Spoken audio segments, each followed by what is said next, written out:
Hello les petits amis, ravi de vous retrouver, j'espère que vous allez bien et que vous êtes en forme car aujourd'hui, oh oui aujourd'hui, petite revue Transformers consacrée aux nouveaux mini-bots, à savoir notre Studio Series The Movies 86 Wind Charger.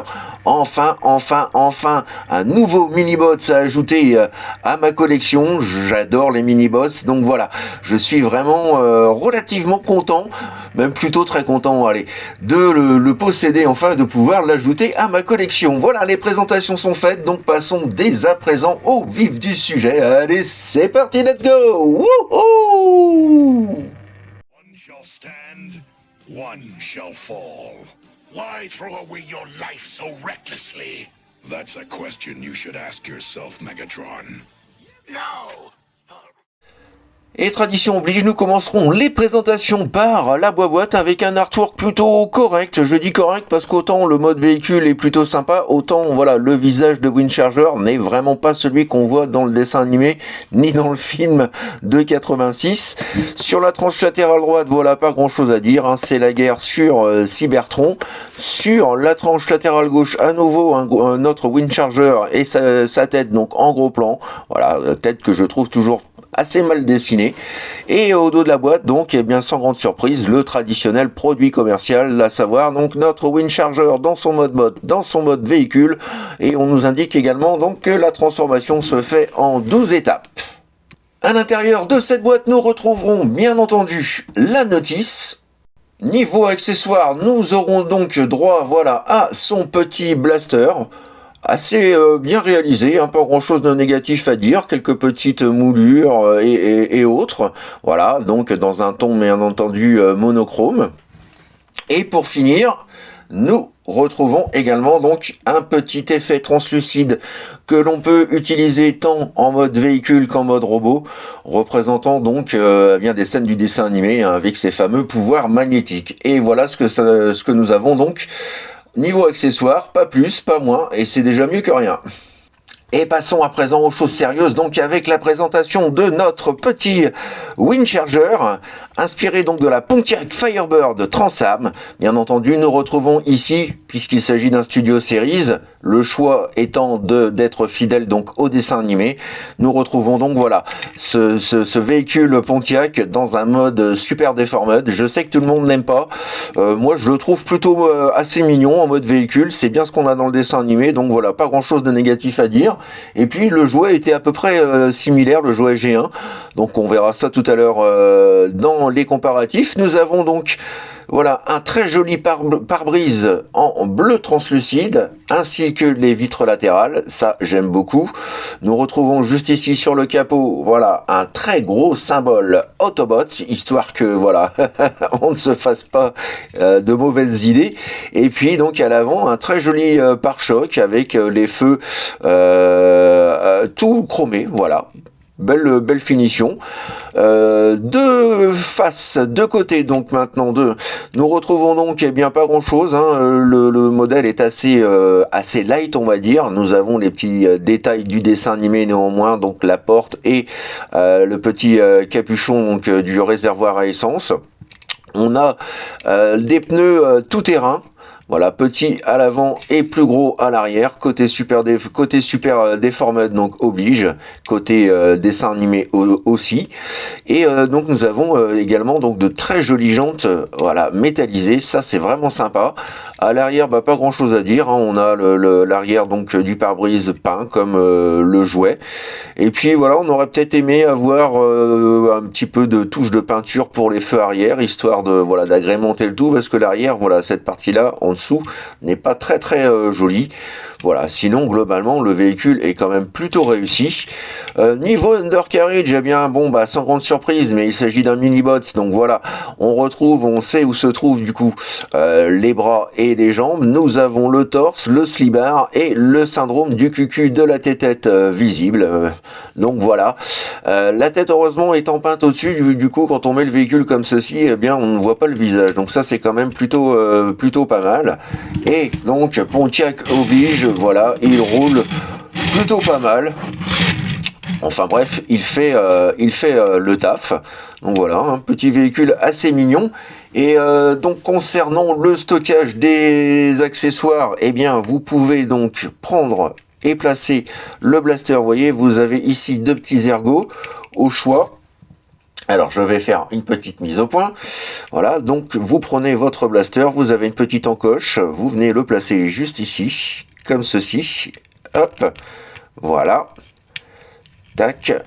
Alors je sais plus si c'est dans ce sens-là ou dans ce sens-là. Non, c'est peut-être plutôt dans ce sens-là. Voilà. Donc vous pouvez stocker son arme. Bon, c'est voilà, c'est visible. Hein. C'est pas très esthétique, mais au moins bon, ça a le mérite d'exister et ça change un petit peu donc des armes qu'on place toujours à l'extérieur du mode véhicule. Seconde possibilité pour moi la meilleure, placer donc le blaster dans ce sens-là. Et du coup, eh bien, vous voyez, le blaster se transforme en un genre de pot d'échappement. Donc voilà, ça passe déjà un peu plus. On le voit un petit peu moins vu de côté. Donc voilà, là pour le coup, ce stockage-là est vraiment chouette. Et puis donc, on revient niveau gimmick. Voilà. Avec notre effet de feu, de tir et d'impact translucide. Alors là, il s'agit bien entendu donc de son pouvoir magnétique.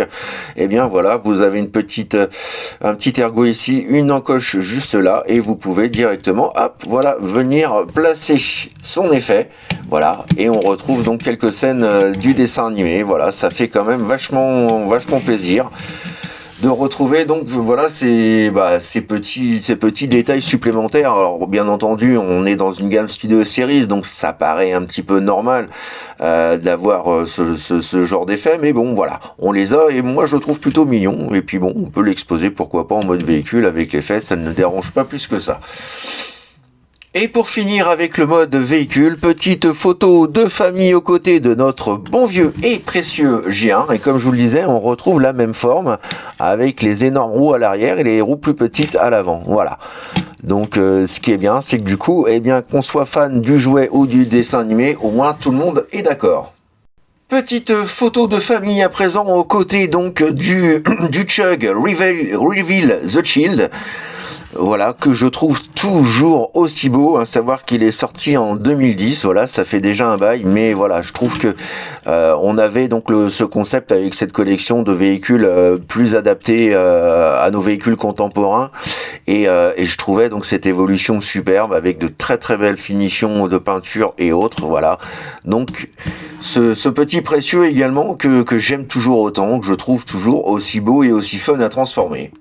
Et pour finir, petite photo de famille aux côtés donc du Power of the Primes, sorti quant à lui en 2018.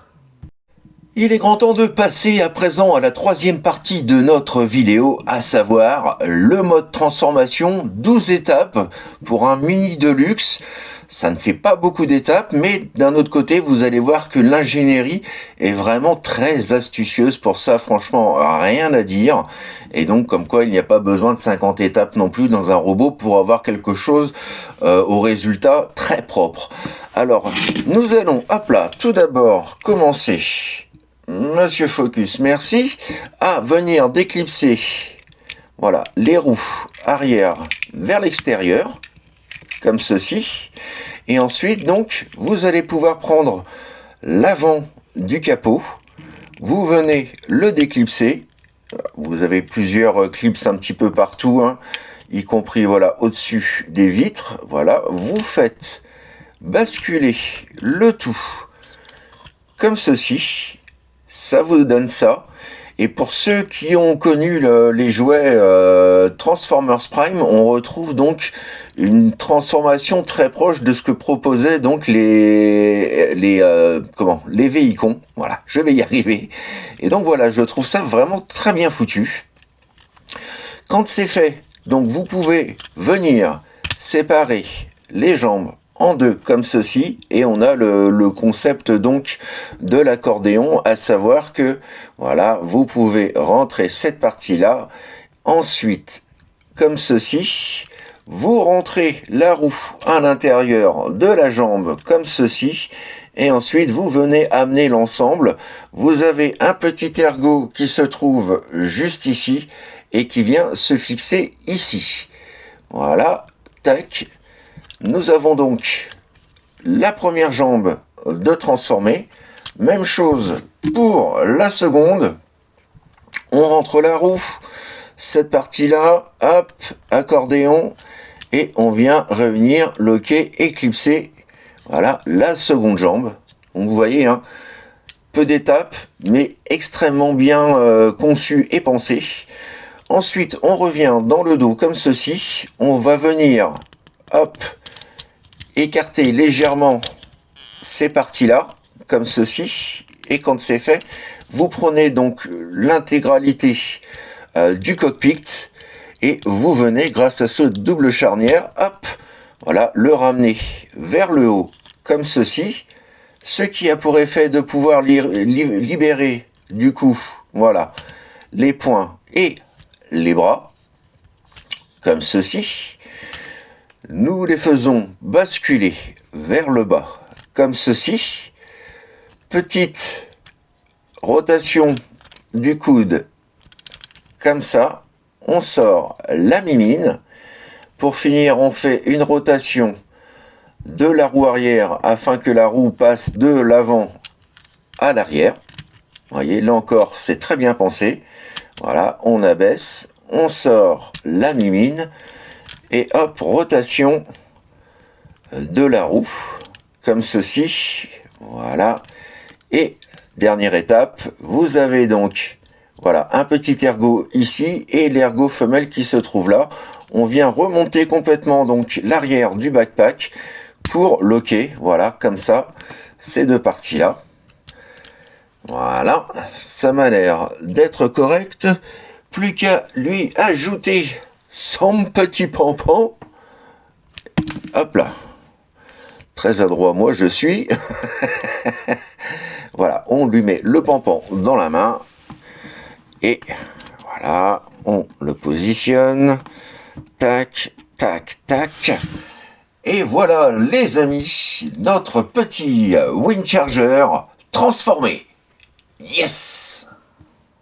Petit zoom sur le cucu, la tête de notre Windcharger. Rien à dire cette fois-ci, et contrairement à l'artwork, je le reconnais bien. Voilà, les couleurs du visage sont très bien choisies, avec bien évidemment donc les yeux en bleu. Nous avons également donc le chest qui est peint à l'intérieur, la poitrine, vous voyez, en gris métallique argenté. On retrouve le symbole Autobot sur l'abdomen, quelques petits détails ici et là. Et puis voilà ce que ça donne après, vous voyez, au niveau des jambes. On a tout à fait donc le look également, une fois de plus, du dessin animé et du long métrage. Regardez-moi comme c'est très joli. Donc 12 étapes, hein, c'est bien parce que du coup, bah, on passe très vite d'une étape à l'autre. Voilà. Donc quand on veut jouer avec avec ses copains, ou quand on fait des comparatifs comme moi avec plein de robots, c'est bien d'avoir des robots qui peuvent parfois se transformer assez vite. Et voilà pour l'aparté.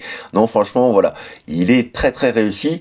Et, vous voyez, si on regarde le backpack, là, c'est irréprochable. Le backpack est vraiment le plus plat, le plus compact possible. Rien ne gêne. La seule petite chose que je n'aime pas, c'est cette partie-là. On aperçoit donc dans le bas du dos la rotule, le joint champignon, donc pour la rotation du bassin. Voilà, ça c'est pas très très joli. J'aurais bien voulu avoir une petite plaque de plastique qui cache un petit peu ça.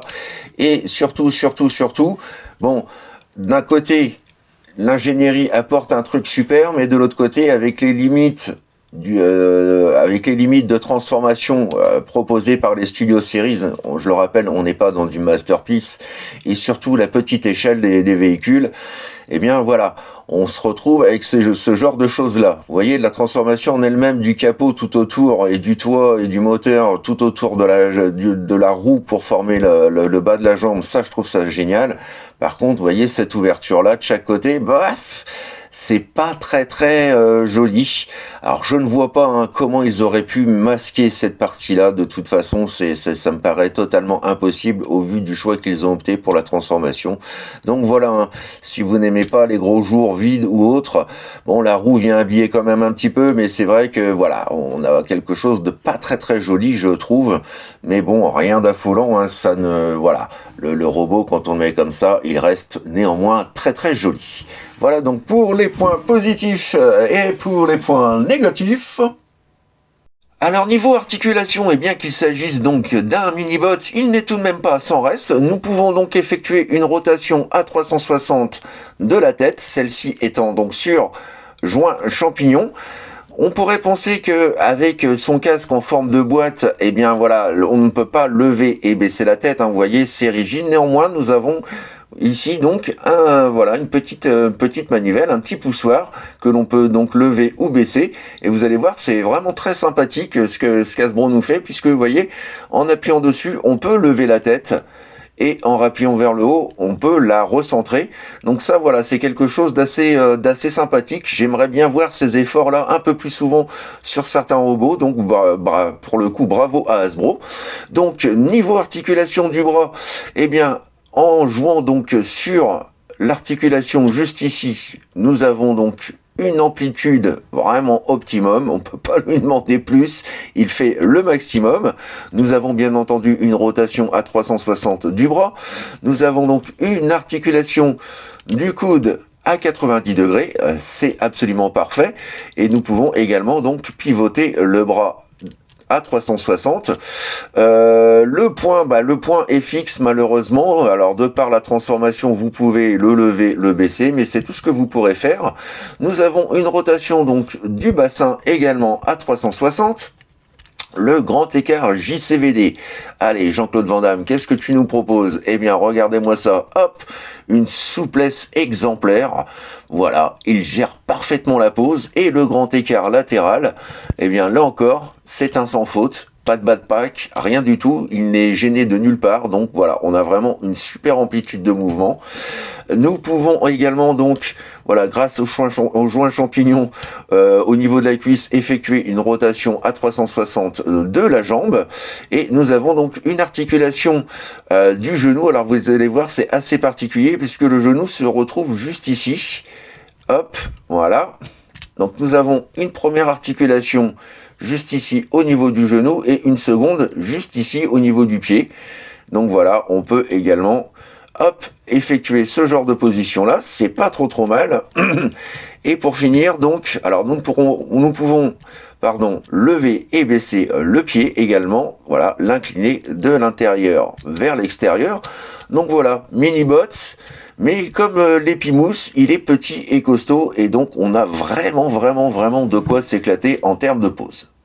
Niveau gimmick, pas grand chose à dire malheureusement, mais néanmoins grâce donc à cet effet de feu, de tir, d'impact, ou du moins donc l'effet de son pouvoir magnétique, eh bien nous pouvons tout de même, voilà, venir placer sur le torse, voilà, cet effet-là, juste ici. On peut du coup relever la tête comme ça vers le haut, voilà, pour reproduire donc une scène donc non seulement du dessin animé ou du film. Donc ça c'est vraiment très sympathique, même en display comme ça en mode robot. Je trouve ça plutôt joli.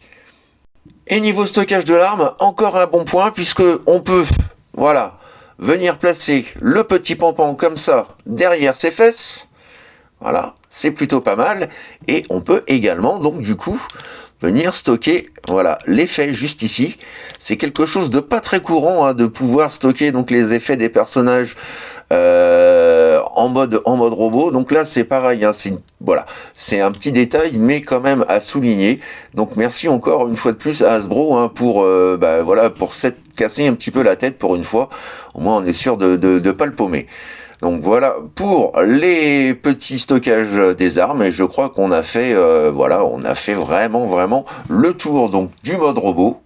Et du coup, pour clore en beauté donc cette vidéo, petite photo de famille aux côtés de notre bon vieux et précieux G1. Le voici à présent donc aux côtés du Reveal the Shield. Le voici à présent aux côtés du Power of the Primes. Et cerise sur le gâteau, petite photo de famille donc de la quasi-totalité des mini-bots, donc des premières saisons. Ne manque plus que Seaspray et Powerglide. Alors Powerglide est annoncé normalement le mois prochain, entre le mois prochain et juillet, je crois. Donc voilà, c'est une bonne nouvelle. Seaspray, c'est une affaire à suivre. J'espère l'avoir au moins pour la fin de l'année. Et nous aurons donc notre team des mini-bots au complet. Ah que c'est beau! Voilà les petits amis, c'est ainsi donc que s'achève ma revue consacrée au fort sympathique Studio Series Movie 86 Windcharger. Alors quelques petits défauts, on va pas dire que tout est parfait, mais globalement je trouve la figurine très satisfaisante, la transformation hyper fun. Le mode véhicule, je peux pas dire grand chose de négatif dessus puisque on a quelque chose qui est fidèle au dessin animé avec aussi donc quelques similitudes avec le jouet, voilà. Donc pas de d'objection de mon côté à ce niveau-là. Voilà, la seule chose vraiment qui me fait un petit peu tiquer sur le personnage, ce sont les jours que nous avons ici à l'intérieur des jambes. Bon, si voilà la figurine avait été plus sophistiquée, peut-être que Hasbro aurait pu faire des petits panneaux ici. Dans l'état actuel de la chose, des choses, là, je pense que voilà, c'était juste pas possible de faire plus. Donc voilà, c'est à la fois un inconvénient, mais en même temps, on peut l'excuser un petit peu donc à Hasbro parce qu'ils ont voulu vraiment faire le maximum pour cette figurine et pour avoir quelque chose donc de cohérent dans les deux modes. Donc de votre côté, bien évidemment, comme toujours, n'hésitez pas à me laisser vos commentaires, vos impressions, vos suggestions, bref, ce que vous avez pensé donc de cette petite figurine choupimi tout plein.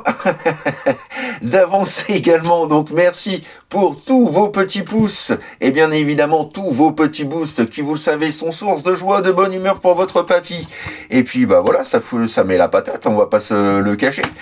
Un petit bisou d'ailleurs, une petite, comme je le fais souvent, dédicace spéciale donc à toutes celles et ceux qui me laissent donc des pouces, des boosts et des commentaires. Et un petit coucou également donc aux autres avec des bisous pour tout le monde. Voilà, on se retrouve bien entendu très prochainement pour de nouvelles aventures. D'ici là, je vous souhaite une excellente semaine, plein de courage et surtout, n'oubliez pas, faites ce que vous avez à faire dans l'amour, dans la joie et dans la bonne humeur. Allez, plein de bisous les petits amis. Bye bye, tchuss. I would have waited an eternity for this. It's over, Prime.